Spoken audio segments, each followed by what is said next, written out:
सुबह जैसी हुई देखा जो सबसे पहले दाखिल हो रहा है वो एक आलिम रब्बानी था। लोगों ने कहा आ जाइए हमारे बादशाह सलामत। उन्होंने कहा ये कैसे अचानक बादशाह, मैं नया आ रहा हूं। कहा हमारे मुल्क का ये नियम है जो सबसे पहले इस तारीख में दाखिल होता है हम ताज पहनाते हैं, बादशाह बनाते हैं। तो उन्होंने कहा, पूछा फिर क्या होता है? कहा सारे इख्तियारात आपके, जैसा चलाना है मुल्क को चलाइए, फौज आपकी, पुलिस आपकी, सारा डिपार्टमेंट आपका। कहा फिर क्या होगा? कहा साल भर के बाद हम जंगल में ले जाकर छोड़ देंगे। साल खत्म होने के बाद बादशाह भी गई, मंजूर है तो आप बनिए, नहीं तो फिर दूसरे का इंतजार करेंगे। उस आलिम रब्बानी ने कहा मंजूर है, बन जाता हूं। ताज पहनाया, बादशाह बनाया और बड़े धूमधाम से उसको लाया और तख्त पर बिठाया और सारे कर्रों पर और शान के साथ फौज भी, वजारत भी सब बट गई। सारी चाबियां खजाने की नए बादशाह के हाथ में। लेकिन ये नया बादशाह जो आया इसने क्या किया? सबसे पहले दूसरे ही दिन कहा सारे मेरे बड़े वजीर सामने आ जाए। जब आए तो कहा मेरी ख्वाहिश है कि मैं वो जंगल देखना चाहता हूं जहां तुम छोड़ कर आते हो।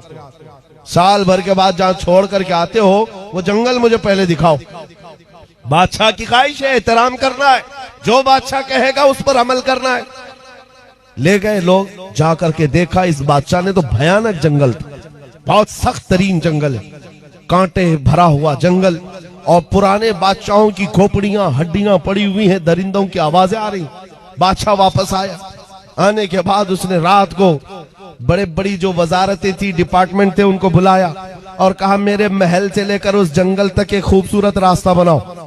2 महीने तक खाली रास्ता ही बनता रहा और जब खूबसूरत रास्ता बन गया तो फिर बादशाह ने बुलाया वजीरों को, कहा उस जंगल में जितने कांटे के झाड़ियां हैं सबको खत्म करो, जितनी हड्डियां पड़ी हैं सबको निकालो। 2 महीने तक वो भी सफाई करता रहा। उसके बाद फिर 4 महीने गुजर गए तो बादशाह ने कहा यहाँ पर फूलों के दरख्त उगाए जाएं, खुशबूदार पौधे बसाए जाएं, और वो भी कर दिए गए। फिर बादशाह ने कहा मेरी ख्वाहिश है कि यहाँ एक अच्छा महल बनाया जाए। अच्छा महल, वो भी 2 महीने में महल भी तैयार। बादशाह ने कहा मेरी ख्वाहिश है कि यहाँ एक नाला बहाया जाए, यानी एक हाउस बनाया जाए, महल के अतराफ बागीचा लगाया गया, फूल पौधे सारी चीजें। ये बादशाह कुछ किया ही नहीं, साल भर वो महल ही बनाता रहा। जहां ये लोग छोड़ के आने वाले थे उसको बदल ही डाला, रास्ता भी अच्छा, महल भी खूबसूरत, सब कुछ बनाया। अभी 8 दिन बाकी थे, रोज इंतजार कर रहा था कि कब साल खत्म होगा, मैं जाऊंगा, छोड़ करके आएंगे, छोड़ करके आएंगे तो अच्छा ही है। जो साल भर किया था इसने, साल खत्म होने के बाद जो डेट आई नए बादशाह के इंतखाब की, कोई आ ही नहीं रहा। इसने बुलाया, कहाँ है जिम्मेदार लोग जो बादशाह चुनते हैं, मुझे उठाओ, जंगल में छोड़ाओ, नया बादशाह ले आओ। सारे आए। कहा बादशाह सलामत, हमारा नियम बदल गया है, हमारा कानून बदल गया। बादशाह ने पूछा क्या हुआ? कहा अब आप हमारे हमेशा के बादशाह, हमेशा के बादशाह हैं। इस बादशाह ने पूछा क्यों? इससे पहले सिर्फ 1 साल की वैलिडिटी थी, अब हमेशा का क्यों? लोगों ने कहा अब तक जो आते थे बेवकूफ थे, अय्याशी करते थे और चले जाते थे, उनको पता होता था कि कहां जाना है फिर भी अय्याशी करते।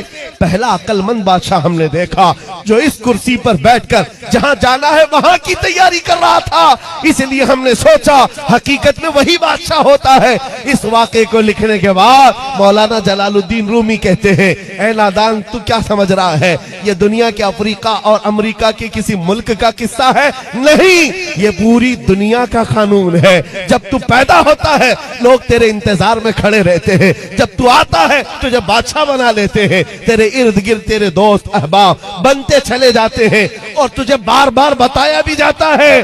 चंद दिनों के बाद तुझे कंधे पर उठाकर उस कब्रिस्तान में छोड़ दिया जाएगा जहां हड्डियां पड़ी है पुराने लोगों की, जहां कांटे की झाड़ियां भी हैं। ये सब चीजें सुनाई जाती हैं और उसके बाद जब तेरा इंतकाल होता है ये लोग तेरी बादशाहत खत्म करके ले जाते हैं और छोड़ आते हैं, फिर नए बच्चे का इंतजार करते हैं। मौलाना रोम फरमाते हैं लेकिन इस रूए जमीन पर कुछ अक्लमंद बादशाह ऐसे भी आते हैं जो बादशाह बनकर जीते तो है लेकिन जब तक कुर्सी पर बैठे होते हैं वो अपने दुरूद और सलाम से, अपने नमाज और अमाल अमाल से, अपने जिक्र अस्कार से उस बाकी जाने वाली सरजमीन को तैयार कर रहे होते हैं। और तैयार इतना कर चुके होते हैं कि कौम इनके इंतकाल के बाद इनको उठाकर दफन तो करती है, 800 साल गुजर जाए तब भी कौम कहती है राजा तो हमारा ख्वाजा ही। सुभान अल्लाह, सुभान अल्लाह, मरहबा, सुभान अल्लाह। कौम कहती है कि नहीं कहती है?